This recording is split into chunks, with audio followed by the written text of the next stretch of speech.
म्हणून मला मोहन भागवतांना विचारायचंय, आणि जे भाजपवाले आमच्या अंगावरती येत आहेत की ह्यानी मुंबई जिंकले तर खान महापौर होईल, अरे तुम्ही मुंबई जिंकू शकत नाही तर त्या अदानीच्या चरणावरती मुंबई तुम्ही समर्पयामी करून देऊन टाकाल, जानवं घालाल, शेंडी ठेवाल आणि अदानी नाम समर्पयामी.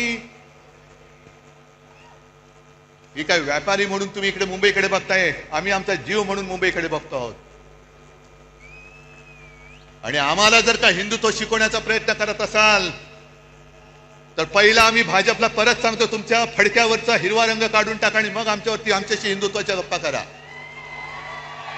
पहिलं ते तुमचं फडकच आहे, तो भगवा असूच शकत नाही, कारण भगवा हा शिवसेनेच्या हातामध्ये आहे, शिवसैनिकाच्या हातामध्ये आहे. तुमच्या फडक्यावरचा हिरवा काढा आणि मग आमच्या अंगावरती या.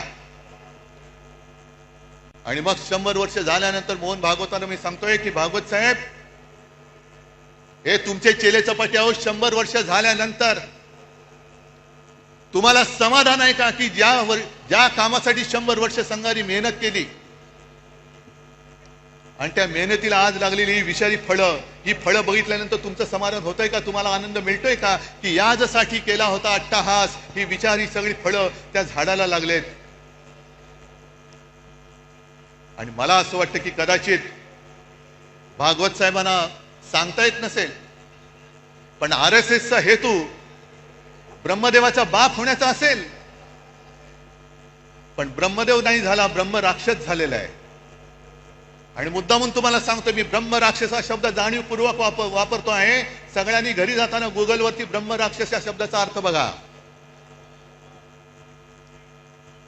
आमच्या अंगावरती हिंदुत्व म्हणून येताना मोहन भागवतांनी जे सांगितले, गेले काही वर्षातली त्यांची वाक्य आहेत.